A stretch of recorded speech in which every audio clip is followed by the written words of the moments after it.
Kiss my aesthetic, branding, marketing, entrepreneurship. Greetings and welcome back to the Kiss My Aesthetic podcast. I'm so excited to have Anna on the podcast today. Welcome, Anna. Hi. Hi, I'm so excited that we are connecting and getting to chat today because I know we're going to have so much to talk about. It's going to go by so quickly. Yes. But for people who don't know you and don't know AW Creative yet, can you tell us who you are, what you do, and who you help? Yeah, so my name is Anna. I am the CEO and founder of the AW Creative, which is a luxury marketing and business consulting and mentorship firm. I work with female founders looking to start and scale impact-driven legacy brands through my intentional, repeatable, and scalable framework. And you're ready to go. You've got that mission statement down pat, girl. Yes. Oh my goodness. Yes. So you're helping through mastermind consultative services, but you didn't start that right out the gate, right? You've had kind of an interesting storyline to get to where you are now. So tell us a little bit about how you got started to where you are now for someone who's just getting caught up. Yeah, so I actually come from corporate marketing here. I live in New York City. I've worked in corporate marketing for over 10 years now. So my background really is in marketing, which is why I'm good at it.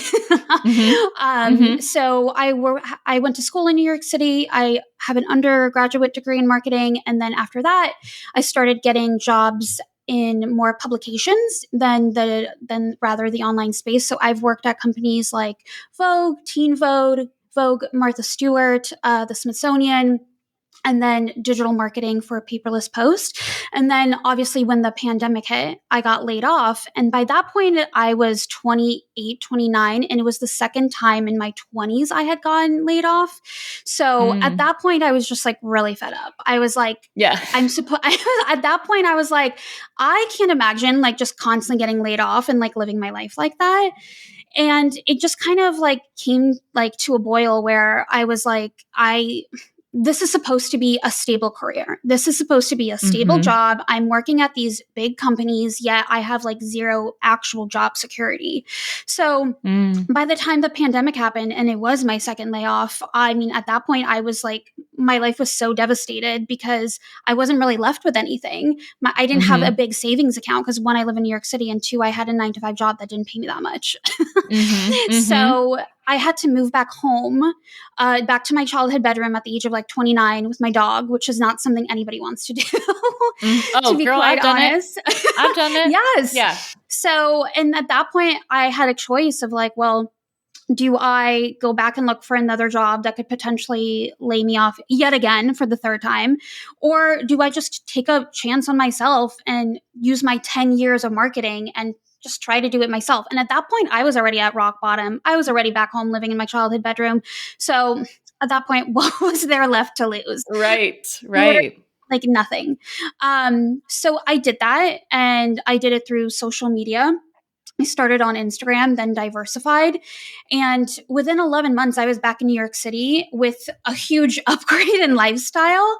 So I've been business for like 2.5 years now. And within 11 months, I hit 6 figures, which by the way, is more than I ever made in corporate. In 24 months, I hit $500,000 in revenue. So amazing.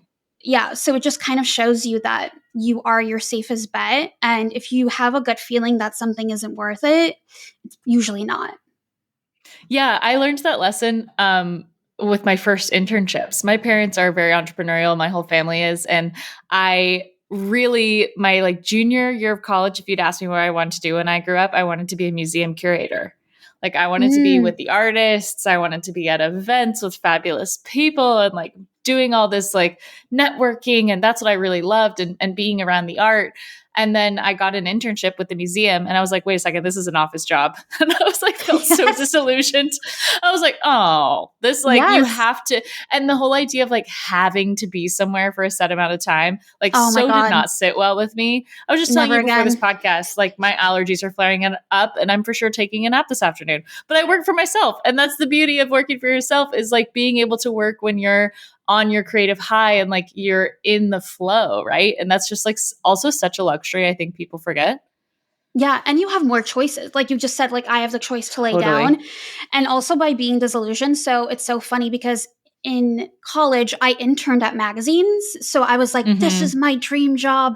This is what I want to be doing. I actually had somebody ask me once, like when I was in my early 20s, if I wanted to become an entrepreneur. And I was like, oh my God, no. Who, me? Yeah. I would never. And now I'm like, oh my God, I would never go back. But the point I wanted to make is about being disillusioned. I right out of college, I got my dream job at a certain magazine, and like I'm not going to name names because of this story, but within 2 months, I actually quit. Oh my gosh! So I landed this dream job. It ended up being nothing like I thought it was going to be. It actually ended up being a very verbally abusive environment. Oh gosh. And it was like, I did have that moment of like, oh my God, like I literally just spent 4 years really like hyping up myself, working for something. And then within 2 months, I'm like, oh my God, what am I supposed to do now? But I think that like resilience and just that ability to like be like, well, this clearly isn't working out for me. I like know that in my gut, and I don't know what the next thing is going to be, but like I trust myself to figure that out. I feel like is even like a principle that's taken me to like 10 years into today. So, and it's a muscle that you have to train just like anything else, right? Like I just had this call with my team this morning. She was explaining to me about how she has another client that she needs to quit. And she's like, I have so much anxiety over quitting them. She goes, but they're not paying me enough. We're not connecting. Like I'm not having a good time working on their projects, blah, blah, blah, blah, blah. And I was like low-key, I love writing a quitting email. I was like, here, let me walk you through it. You're going to start off with like a hug, punch, hug. You're going to say, I'm so glad with everything that we've been able to accomplish. Starting this date, I'm no longer going to be doing this. And then I'm totally happy to help offboard you so that you can be better served by someone who can fit what you're looking for. And I was like, oh, she like saw me like perk up on our team call today. She's like, can you please help me? And I was like, of course. And I told her, I said, listen, it's always going to be worse in your head than it actually is in real life. And if you can tell yourself like, okay, what's the worst case scenario of this? Like, okay, so they're upset. But like, how long can they actually be upset? And are you willing to put your own happiness ahead of someone else maybe being upset? Oh, 100%. And I feel like that was like a light bulb for her a little bit. Yes. My favorite thing, like, or quote to say is like, no is a full sentence. Like, no. That's a good one too. Yes, no is a full sentence. And a lot of the times when I see entrepreneurs getting stuck and then they're coming to me and they're like, I don't know what's wrong. It's usually because their priorities are just like out of focus and they are putting other people above the business. And the way to scale, especially if you're looking to go into like multiple six figures and beyond, is you really need to have a very clear definition of like where the intention and where the focus needs to be. And I'm going to tell you right now, the secret to that is you. Like the focus needs to be you. Obviously you want to serve your clients, but you just need to be more intentional. Like I've gotten to the point where like, I don't mind turning people down because we're like not aligned. Like I'm more than happy to like refer you to like one of my other friends who is an entrepreneur, but I'm just at the point where like at a certain point, like the money is not worth the sacrifice of like, oh my God, I have this resentment towards a client. I have this like anger towards a client. And so the sooner you can get so like comfortable with saying no, then like honestly, the better off you'll be. And honestly, the more money you'll make because then you'll make room for actually aligned clients.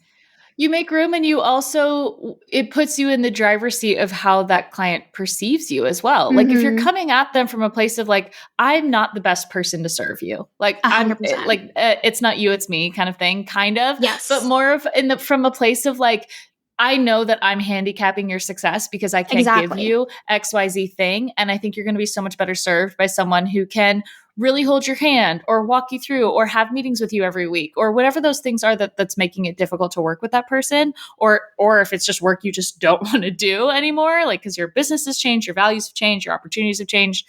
Like the sooner you can be proactive about that and like come from a place of helping them, you're setting the intention for like how they will perceive you moving forward because they didn't fire you. You kind of quit them and it puts you back in the driver's seat. But I was telling my team today, I was like, we quit people last year that are already back for new services. It's just one of those things of like, because we gave them ample heads up, we helped them in transition. It's all of those things start to stack up where at the end of the day, like you're still helping that person. And if you're a helpful person, they're going to come back for more help. is kind of, it's reciprocal in that way. But we have Oh, so much yeah. to talk about all of this stuff. Your Yes. social media specifically is a treasure trove. I just like went through and binge watched all your reels again, just to like really, prepare for this interview, but also really get a sense of Yes. like your ethos. Cause I think we're very aligned on a lot of things. Mhm. And one of the things you talk about is really the difference between starting a business and starting a brand. And I thought that this was really artfully said, because I don't think we talk about that enough, Oh, especially 100%. with how much of a boom there was during the pandemic of like, Mhm. finally starting my business. And then all of a sudden the rubber hit Yes. the road. And now how Oh, many of those yes. businesses are closed? Yes. Right? I have So a lot of explain for people who spicy. don't know. So hot takes. No, I love it. I love it. Yes. Explain for people in your terms, because I have my terminology, but in your Yes. terms, what's the difference between a business and a brand? Yeah. So I think because I specifically come from the corporate world, I view things in a very different lens than people with no experience who during the boom Sure. started online businesses. So the way I see that, there's like two types of entrepreneurs online that came out of the 2020 boom, and those are the kind of entrepreneurs that started lifestyle businesses and the ones that started companies. Mm-hmm. And what I mean by Mm-hmm. that, and by the way, like both, there's nothing wrong with either one of them, but Mm-hmm.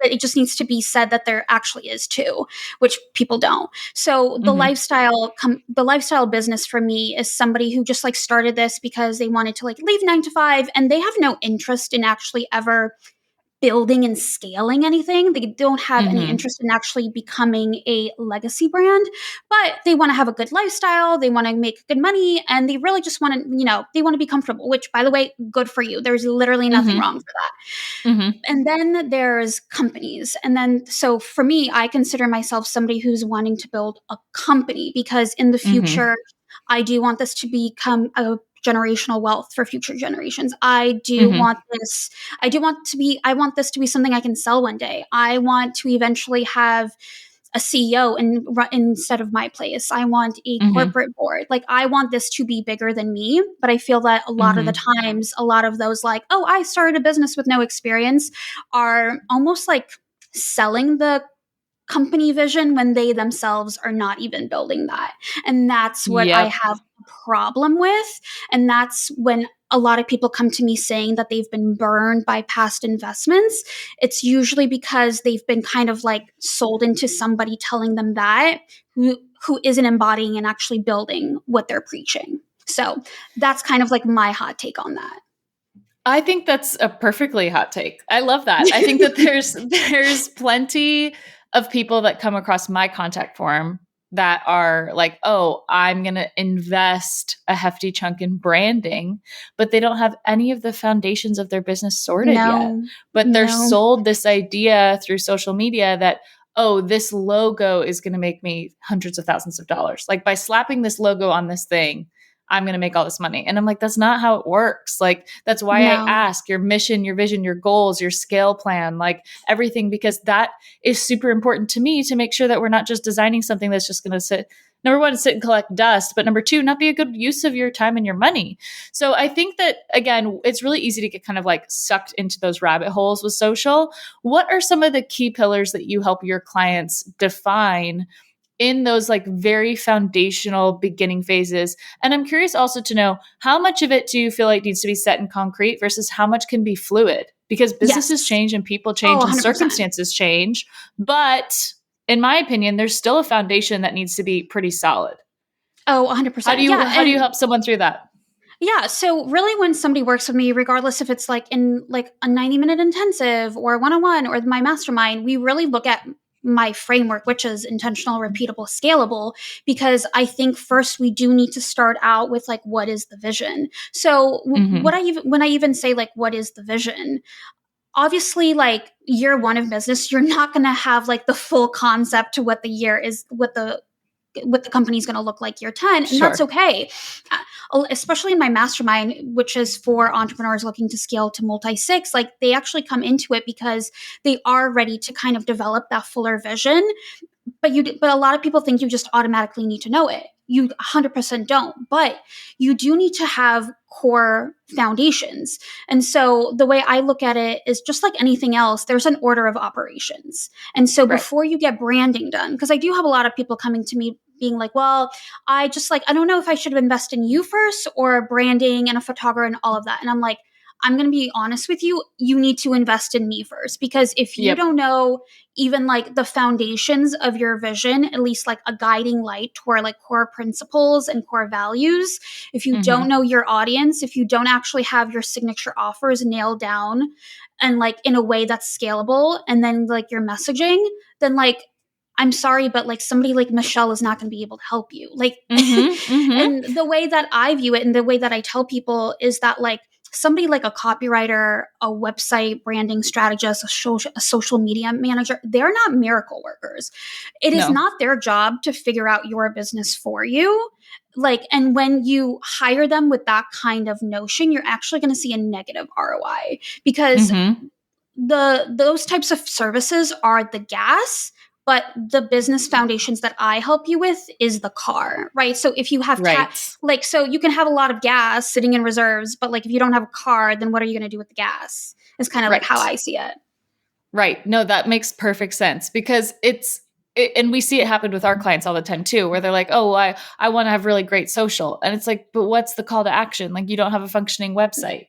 Like, yeah, that's like, what are your lovely. pillars? It's lovely that you want to have kick-ass social, and like we would love to do social for you, but what's the end goal there, and who are we doing it for, and how are we reaching them? Like, all of that stuff is really important. But I want to circle back to what you talked about with values and coming up with core values and pillars. I'm taking my team on our first retreat ever this year, which is so exciting, because I started growing my team in like 2020, and then we've never all been in person together. So I'm super excited. But a part of that retreat exercise is going to be like really getting super firm on our core values. We have it in kind of a handbook, and we've gone over it like at the top of the year and like quarterly for everybody's KPIs and things like that. And it, as being someone who is never in corporate, because I started my business in college and never did anything else, I don't have a lot of experience in that space. And I've got to imagine, just from my friends telling me and stuff, they're like, oh yeah, it's our core values. And people kind of like roll their eyes at like the whole core values ethos conversations. They're like, oh, what does it mean anyway? But I do really think it's important. Oh, 100%. So I'm curious for you, like, what are some of the pillars that you help people walk through? What are the ones that are like dead giveaway? And what are the ones that really help you stand out in a unique way that kind of is like the lifeblood of your brand? Yeah. So I always say that like my niche is my values. So unlike other people who are like, I'm like a social media manager for coaches or something like that. My niche is my values. So if we have similar values, I can guarantee we're going to work really well. And usually the people that I turn down where I'm like, it's not a right fit, it's usually because I can already tell that we don't share the same values. Yeah, we just like don't align. And so all of my clients do share my values, and I'm able to help all of them, because the way I'm building my business is in a sense the way that they want to build their business with similar values. So something that I mean is even like a core pillar in like the framework that I teach is intentionality. And what I mean by that is a lot of people online have an idea and they put it out there, and they're just in the cycle of like putting out there, rinse and repeat, putting out there, rinse and repeat, and they're kind of just like constantly throwing spaghetti at the wall. And I just don't believe that. So and I feel like especially with the online space like TikTok, Instagram, people are like throwing numbers out there. And yes, people are throwing numbers out there. And while yes, the internet is a very unique place because you can make a lot of money fast and have a lot of like instant gratification. But back to the conversation of, are we just making money or are we building? You're never going to build anything if you aren't intentional. So I much rather spend a month really nailing down your core audience and your messaging, and then create like a really high quality content. But usually when I say, oh, we're going to spend a month working on that, people are like, oh, a month? But I thought this was going to take like a week. And I was like, no. And I was like, no, like literally in corporate, we would spend 4 months on a marketing campaign before it ever saw the light of day. Like that's how actual companies do it. But because the way Instagram and TikTok makes it seem that like everything needs to happen like right now. And even talking to 7-figure entrepreneurs that I personally know, they're like, oh yeah, we spend like 5 months building out an offer. Like we don't just build it out in a week and then sell it. Like we're trying to build something here. So intentionality is really big. And usually if somebody wants like a flash in the pan type of business model, I'm not that person. There's like a lot of people that can get you like fast results that way. But once again, if you want to build a legacy brand, if you actually want to build a company, you are kind of committing to like, yes, this is going to take time and I'm committing to that. So that's like a really big one. You're there for the marathon, not the sprint. Oh, 100%. Yeah. So, same. and then, you know, with that comes sustainability. Because we're doing all these things really intentionally, the goal is we're mitigating any risk that is going to be a flop, and therefore it's going to be sustainable. So really looking at like everything from like, okay, is that offer is that offer something we should do next quarter, or is that not aligned with the ultimate goal? Like, was that actually what we should be doing right now? Or even for like content, like I rather someone post 2 times a week and it be super high quality content than just post every single day because somebody on TikTok told them. Like, no. So those are like 2 really big ones that like, one, have given my clients and myself really amazing success, but also are something you can like repeat and scale in the long run. Yeah, I like those values. I like intentionality. I like sustainability for sure. It just reminds me of, I don't know if you were in Greek life, but I was in Greek life in college. And when we were meeting potential new members and you had to describe your conversation about someone, if you said like, oh, she was nice, like everyone would go bonk. Like you were not allowed to say nice. Like nice is not descriptive enough of what we're going for here.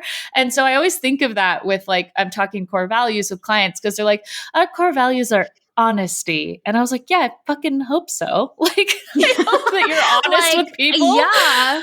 Like, I hope so. Like, quality. It's like, yes, I hope that you're honest and you're doing quality work. Like, those are important, absolutely. But it's like, let's get to like, where's the meat and potatoes of this stuff? Like, where's the secret sauce, right? So, like, with our team, it's not just about we're being creative. Like, I hope we're being creative, guys. Like, let's definitely keep being creative. That should be a given. But what's the difference between creative and visionary?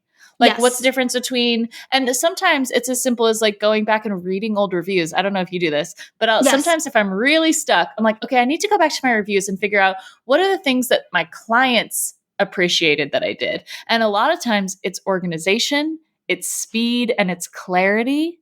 And it's like things that for me, that's just kind of like, modus operandi is what you say is like, that's just how I do things in general in my life. But the fact that was so remarkable to them that they'd worked with other creatives that didn't have those things. I'm like, now we're on to something. Has that happened to you before? Oh, 100%. I mean, my hot take is if you're using those kinds of like broad terms, you're probably not making sales because nobody's buying from you. True.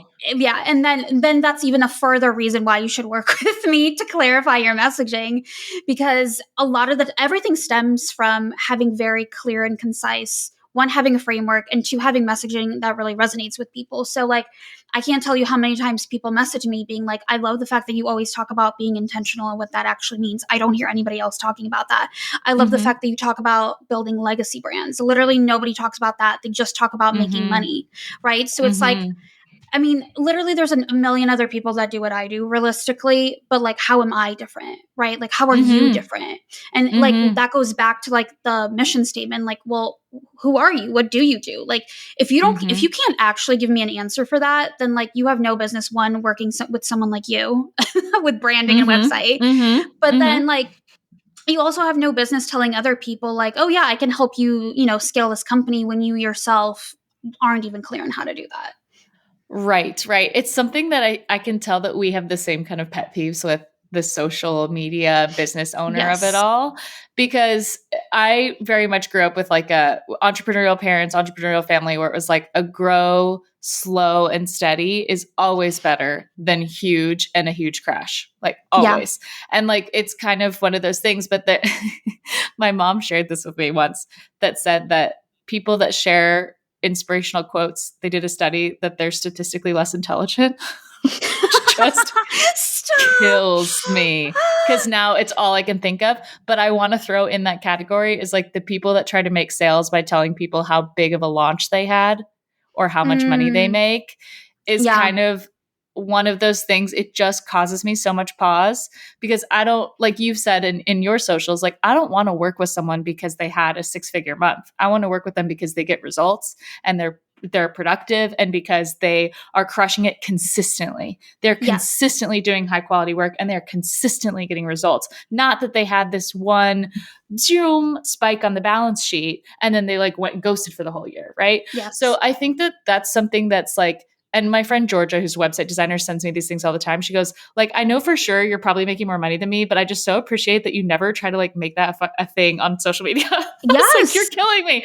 I was like, because it's not about what I'm making. And also, yes, I'm making good money, but my expenses are high, as they should be. My sign of success is I'd like to make a ton of money so I can pay everyone that I think is talented more money. Yes. Like that should be the reciprocal goal. But tell us, maybe you have a hot take there or a good story to share on that front. Well, I think that once again, going back to like my values is I also don't want to work with, I never want somebody to hire me because money is their only goal. Yes. Do we need to actually pay our bills and live? Obviously, like, duh, we should be making money. Like I'm not running a non-for-profit. Like, obviously I'm running a business, but like what else? Like there has to be another reason that you want to work with me and scale other than just like, I want more money. And then goes back to like what are you, a lifestyle business or an actual company? Right. So the people that I see that are constantly promoting money and screenshots and like that's literally their only marketing strategy, which my hot take is that's actually not a marketing strategy. No, not There's at all. no strategy. Yes. So they attract those kinds of people. And I know this because I see it every day. Like I see the people that those types of people are working with, and those are not the people I would ever want to work with. No. But the women that I work with, it's not that they're not impressed or they don't want a lot of money. Obviously they want a lot of money, but they want to do it in a way that's building and scaling something because their vision is just so much greater than like a number. Their vision is I want to have, you know, an actual company. I want to scale to in-person events. I want to have impact. So, and not to say that you can't have money and impact, because I'm a firm believer that like money follows impact. If your driving force is impact, then the money will follow. But yes, so I don't think it's a marketing strategy. Now, do I use it occasionally when I'm talking about case studies and I'm trying to prove a point? Absolutely. Because at the end of the day, people do want to know that they are going to have a return on investment when working with me. And they always do. But I always use it as to prove a point to a bigger context story. I'm never just like throwing screenshots out there, but I am doing it and telling a narrative so somebody can see, hey, this client, they were in my shoes 6 months ago, and this is actually the trajectory of their business from different angles, not just a monetary. Because if you're only judging ROI by money, you're really missing like the bigger point. Of course. And I think it's one of those things that I think is just very buzzy right now in the way that like in 2018, 2019, like making 6 figures in a year as a freelancer was like the thing everyone was talking about. Like that was the hot button topic. And then now it's shifted. And now it's like, oh, well, here's my, like you said, my balance. Here's what I spent this month. Here's what I made this month. And I'm all for pay transparency. Absolutely. Yes. But I think it also, it triggers a little bit of like fight or flight for people. And I think it triggers like, I've blocked so many people that have made this kind of content that otherwise are in my circles or like muted, love a mute button, just because I'm like, I don't need to know. I don't need to know this information. Like, I want to follow people that are inspiring me because they had a really fabulous idea or they did like a gorgeous logo and campaign design.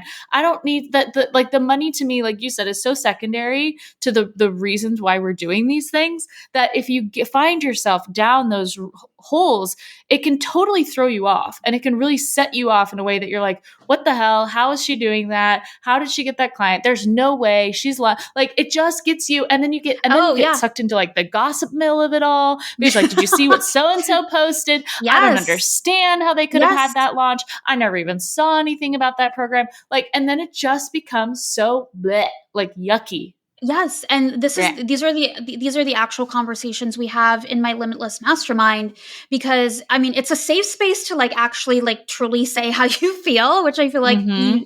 there's not a lot of places for that. But yeah, these are like conversations where you have where somebody will come, in the group, they'll be like, honestly, I'm feeling a lot of like self-doubt because I just see all these people in like similar roles to me doing X, Y, and Z on Instagram.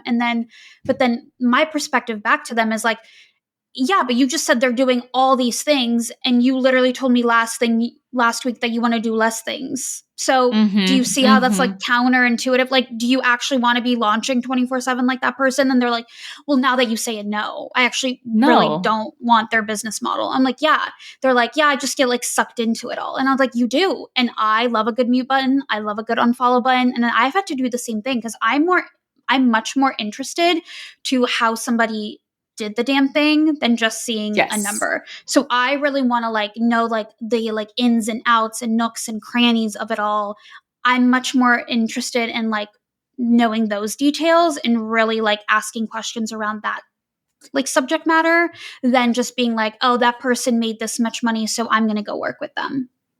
No. And it's about being a conscious consumer. Like, I think that Mm, we discredit how influenced we can be by what we consume. And as a business owner, especially as a creative, like, it's so easy to get swayed by, like, well, so and so is using this type of font, so I'm going to use this, and not even realize you're yes. doing it. Like, so Yes. I would also encourage people who are finding themselves like doubting themselves, imposter syndrome, like down that darker corner of like feeling like you're not good enough. Follow people that aren't in your industry. Follow Yeah. musicians, follow actors, follow artists, follow teachers, follow people that you just are interested in how they think. And I think it'll open up your Yes. mind a lot more to different ways of doing things. Because if you just consume your own niche all the time, like Yeah. you just get lost in it. Yeah, you're just gonna get into like analysis paralysis, and it like never ends up well. I mean, even a couple of Mhm. my clients, like today, somebody was like, "Yay! I finally signed this like big client who actually like works for the White House," and I was like, "Oh my god, that's amazing!" She's like, Great. but I still haven't hit 2,000 followers." I was like, "Oh my My god!" God, are we really doing Like, that? Yeah. yeah, so it's like always like just like wanting to like beat a dead horse to something that you are just like so inherently like so strict on working, but all these other great things are Mhm. working out, but they're working out in a way maybe you haven't seen other people do it. And so you're so laser focused on like, well, everybody this way is working for everybody, so I have to do it that way. And then I come Mhm. in and I'm like, okay, but like how you're actually growing and how you're actually finding success is through these other visibility channels. So instead of focusing on Instagram, why can't we focus on these other areas where like your clients are actually coming from? But because Mhm. they just Mhm. overconsume, they're just so in this mindset of like, oh, well, it's just not working for me. I'm like, it is working for you, but you've just literally blocked all the good parts out, and you're so focused on what everybody else is doing and how you don't have success in just that one area, that all the other good Literally. areas of growth Literally. are like just like Literally. go right over your head.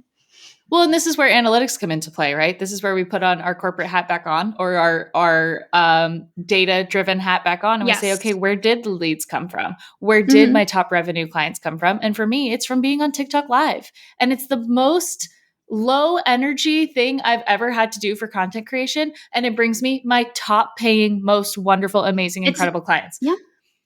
Yeah. because it's just so easy and it's so part of my routine. And I'm very much like, I'm all about optimizing my time. And I have a fat video release waiver in my contract. And I basically set my phone right up in front of the screen and I just am live streaming a logo design. And I did it last night. People weigh in, now they're invested. But like, you also never know who's watching. So I feel like if I were to, if I were talking to my 2018, 2019 self, I would be so mad that I wasn't consistent on Instagram. I'd be like, you had such a good thing going. You were getting Hmm. new followers and like, you've got to show people, but that's not where my people are. That's not where these top Yeah. earning serial entrepreneurs, they're not really scrolling through everyone looking the same. And that's Yeah. exactly the feedback I got on those discovery calls with the dream clients was like, yeah, I was trying to talk to like 15 different designers on Instagram, but I literally couldn't tell any of them apart because they all look the same. They're all Yep. priced the same. They all have the same promise. And then Yep. I literally like recreationally was on TikTok and found you. and found you and heard you describe things and heard you talk things through. And then you happened to be live and I clicked through and I was watching you do what you do. And that sealed the deal. And I was like, okay, that was the easiest discovery call ever. It can literally be that easy. And even today in my stories, I was like, why are you so insistent on doing things like that are not working for you? I had another client who she's a service provider, and she's actually found a lot of success through different visibility tactics like PR and podcasting that I've helped her develop. And to the point where she literally got an interview with like a Netflix producer. Amazing. But then right after telling me that, she was like, yeah, but I'm really mad that Instagram isn't working for me. I'm like, you literally just had a meeting with a Netflix producer. Yeah. I'm like, I would want to smack you. I'm like, why are you so like, she's like, well, it's just because it works for everybody else. And I'm like, and how many other people have a meeting with a Netflix producer? Like, clearly what you're doing is working. But once again, like, you refuse to pivot. You refuse to actually step into that CEO like mode. Because like that, CEOs actually make like those kinds of decisions for their business. They look at the data. Totally. So it's like, why are you just like so like insistent on not actually doing what's good for the business, and you're just insistent on like following other people? Like, imagine if we like none of us actually consumed, how original our thoughts and ideas would be.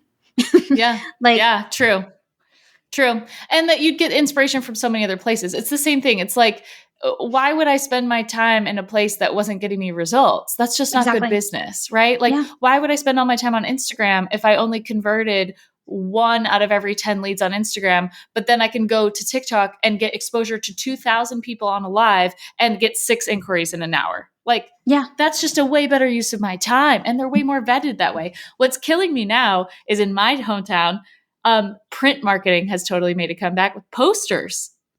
Like actual physical print posters taped to the back of street signs. And within the last week, I've taken pictures of 4 different posters of things that I'm like, oh, I kind of want to go to that, which I would have never like discovered or stumbled upon otherwise, because the way that we stumble upon things is like through TikTok now. It's not even Instagram really. Like, 100%. So it's been so funny to see like a poster for a new ceramic studio that opened, or like a concert, like Snoop Dogg is playing in Long Beach next weekend. I'm going to go visit my friend in Irvine. I'm like, should we go to this? I'm like texting her a picture of a concert poster. And I was like, wait, I'm kind of loving this like print revival, because it did feel so like organic and so like stumbleable to just see something that I'm like, this actually caught my attention because I'm not in my screen. And I think that that's a totally lost art form as well. Oh yeah. And like, even for me, I'm like, okay, well, if this isn't working, like what else can I try? But a lot of women that I work with, they're like, yeah, but I just haven't seen anybody else do that. And I'm like, that's like, exactly why you should. And they're like, yeah, I'm just nervous because what if it doesn't work? And I'm like, but then what if it does? And I think even in corporate marketing, like all actual big companies, like marketing is really just like a test, like rinse and repeat, test, rinse and repeat. Like that's actually what I did on a day-to-day basis when I worked at these like higher level companies, is like we're testing to see what works and then optimizing off of that. But for some reason in like the online space, I don't see anybody viewing marketing as that. So then when I'm like, okay, well, why don't we like test something new? Why don't we like stay curious and, you know, try something that hasn't been done before? There's like a lot of resistance towards that. And my logical corporate brain is like, what do you mean? This is just marketing. So, but yeah, a lot of people don't also treat their businesses like businesses, which is like a whole different thing. But yeah, it's like you need to put your CEO hat on and be like, okay, this clearly isn't working. What hasn't been done before that I could like pivot into and just like be curious and test out and see what comes of it. Yeah, I think you make a good point of like people don't treat their businesses like businesses, because you talk a lot on your channels as well of kind of finding that perfect synergy between personal life and business life. And like when you put the work hat on and when you put your personal hat on, I know for me, like on a personal note, like I've tried really hard to find moments for myself where I can do things that are completely unrelated to my job, and also do things that I'm bad at. Like I joined a running club. Like I do not run, but I've gone 2 times and I'm like, wait, this is wonderful because I come in dead last, but nobody needs to know. Like nobody needs to know that I suck at it. And also nobody needs to know that I run a company. Like I can actually have something separate, and how much like there's so much like liberation in that, weirdly. Yes. So I'm curious what your recommendations are, especially I think women struggle with this more than men, of like 100%. finding the balance, especially like talk about even just like energy changes and like the girl code of it all. And if you were my friend, you wouldn't charge me full price. And like all of those like little icky, yucky stuff, Yes. right? Like, how do you help counsel like some of the people in your mastermind and the people that you work with on finding that balance between life and business? Yeah. So I actually work with a lot of female founders who are mothers, and I find it really interesting working with them because they physically have like little humans depending on them. So we actually really do need to structure their business differently. But then it goes back to my framework of intentional, repeatable, scalable, of how are we intentionally setting up your business? Because there's like a million different types of business models. So like when I even teach this framework, this is more of just like a guiding light that just gives you guardrails. But then how you actually fill in the map, that's actually up to you. And that's what we work on together. So, everybody is a case by case basis, which is exactly why you need to work one-on-one with somebody to really figure that out. But yeah, it's like asking those questions of like, well, what do you do want the next 5 years to look like? Like, how can we even like start kind of mapping that out now? Because let's say like I have clients who like want to get pregnant in the next 5 years, or they're getting married in 2 years. I'm like, okay, if you're getting married in 2 years, how can we even start kind of building up a roadmap of when we're going to have to hire people so that way you can actually enjoy your honeymoon? Like that's the intentionality behind it. That's also the scalability behind it, right? So I ask those questions when I work with someone. Is like, okay, like what is the vision, or what even like life events do you have coming up? Like, how do you want to feel in the next year? Like, what is your role in the company in the next 5 years? And how do we like reverse engineer like that long-term plan into like today? But also in terms of like, you wouldn't charge me if you're my friend? Absolutely not.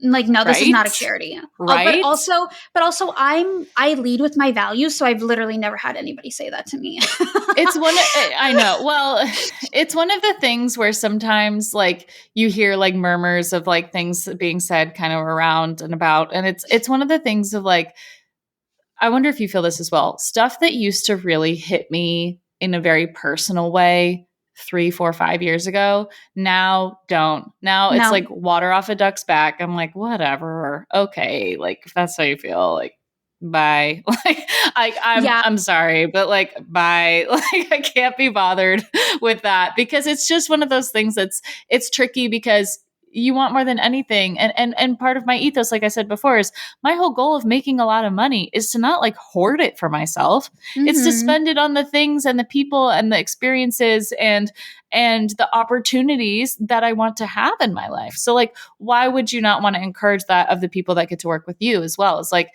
and I tell this to my team all the time. I was like, I want us to do a good job, not just to do a good job, but so that I can all pay you more. I was like, the better we do and the bigger clients we get is the more that we can charge. The more we charge is the more that I can pay everyone. And like, don't we all want to get paid more so we can go do the things that we want to do? And so it's very much like a transparency about that. Yeah. And that like stems back to like impact. And like, I feel that a lot of people who think like selling is like sleazy also don't have like a belief that like selling is truly like an act of service, because the more I can sell, then the more financial freedom I can give women, and the more financial like freedom more women have, the better like literally every single person on this planet is going to be. Everyone. Right. So like I look at me selling as an act of like good and financial feminism, and really just like making the world a better place. So when I'm talking about like, I want to work with women who want to create an impact, like that's what I'm talking about. Like you're doing it for something bigger than yourself. So yes, do I want nice things and nice vacations and to have a lot of money? Obviously, like who doesn't? But I also truly do want to have an impact and like better the world. And that's what I lead with. And I think that's that's the difference between what feels like the Instagram screenshotty, my 500, 600K product launch something in 24 hours. Like it feels the opposite of that, because that feels like very like, I'm going to shout it from the rooftops, but I'm not going to get to the essence of it. Which is what's the purpose, what's the mission, which can be more difficult to understand than just a screenshot, of course. But I think keeping those things close to the vest are really important. I knew we were going to have a ton to Absolutely. talk about. This was too easy. This is way too easy. I know you do have a mastermind and a very, very strong community as well. We didn't get to touch as Mhm. much on the community aspect, but tell us maybe some suggestions, recommendations for a brand that's looking to be more than just a business, but to also be a legacy brand, like you talk about, and the importance of community, and maybe how you talk to people in your mastermind about those things. Yeah, so the Limitless Mastermind is a 6-month program where entrepreneurs become CEOs. So if you're somebody, regardless if you're a service provider, a coach, like whatever kind of female founder you are, where you feel like you're more of like a daily producer of work than you are a CEO, Mm. that's where we really like step into that. So it's a 6-month mastermind for driven female founders. And what we really work on is refining your business to step into that CEO role and really step into thought leader. And we do that by refining your overall business. So whether that's teams, systems, visibility, we really map out that long-term roadmap and then reverse engineer it. So you have a more intentional long-term plan, which in my defense, I feel like most masterminds, once again, only focus on the cash. And here we're For really sure. focused on you stepping into that CEO and building out that long-term plan, because that's actually how you're going to scale to multi-six figures. So if you're somebody who has already hit 6 figures or like about to, then the Limitless Mastermind is perfect for you. And the next cohort starts in April. And then after that, it's going to be ever enrolling. So you can join at any time. Amazing. And you also have a podcast by the same name, Limitless Podcast. Yes. Tell us And about the podcast. yeah, so the podcast is really like where I'm forming a community. So right now it's more of a female founder. I interview different female founders on like how basically how they've scaled and their limitless journey. And I have people from all over the world in different niches. So for example, this week, one of the podcasts that was released was this woman in France who owns an 18th century chateau. And she was a tax accountant, decided she wanted to buy a chateau, didn't know French, had no experience, and now has blown into this like global sensation. And I actually got to visit this past summer. So it's kind of like Very cool. So her story is on taking risks, right? Because like I also want to become someone who is just that is known outside of the online space, because once again, I'm building a real company, right? So this is really a platform to interview different female leaders in all different walks of life, not just in the online TikTok space. And it's the hackiest way to network. That's my opinion about podcasts. It's the hackiest way to network. Even if no one listens to my podcast, the fact that I get to sit down with someone like yourself for almost an hour is like incredible. Like, and to be able to do that on a consistent basis and use it as kind of this time capsule, I think is just such a fun medium and something that gets really overlooked. So for anyone thinking like, oh, I don't know if I should start a podcast, just start it. Like you won't regret it. Like They're honestly really, if you love it. Talking, it's great. Oh, totally. Okay, one question we are asking all the guests on the podcast before we finish up this episode is what's in and what's out for you in 2023? Yeah, so what's in is boundaries and really having like unwavering self-trust in your vision, even if nobody understands it. And then what's out is following the crowd and self-judgment, which is even something that I'm personally working on. Oh yeah, we talked about it loads on this episode, so you should go back and listen. Listen to the episode. Amazing. Anna, thank you so much. Where can everyone find, follow, and connect with you and maybe work with you? Yeah, so you can find me everywhere at theawcreative.com. So Instagram, TikTok, my website is theawcreative.com. And you can either shoot me a DM on Instagram and we can chat about the best option for you, or you can fill out my work with me form on my website. Amazing. Thank you so much for your time. And thanks so much for coming on Kiss My Aesthetic podcast. Thank you. Yay. Bye.